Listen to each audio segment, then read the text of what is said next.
gastric হয় চিলাই মালখান হেলাই gastric হয় তাৰ পাছত মই একদিন বুদ্ধি ওলাই লওঁ কি বুদ্ধি সাংঘাতিক বুদ্ধি কি বুদ্ধি দাদী গেষ্ট্ৰিকেৰ ক্যাপসুল আৰু গেষ্ট্ৰিকেৰ সিৰাপ এই দুইটা মিক্স কৰিয়া মই ছাকনা বানাই লইলুং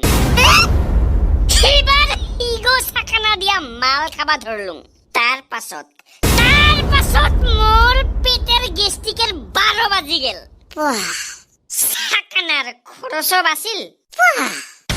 আরে স্যার মই তো কোবাই না পারিব লাগছুং এই গেস্ট্রিকের দাদুগিটি কেমনে তো সেল যাবা লাগছে হ্যাঁ এইগিটি সব মাল খোৱা মানুহৰ কৃপা জয় বাবা মালেশ্বৰ মালেশ্বৰ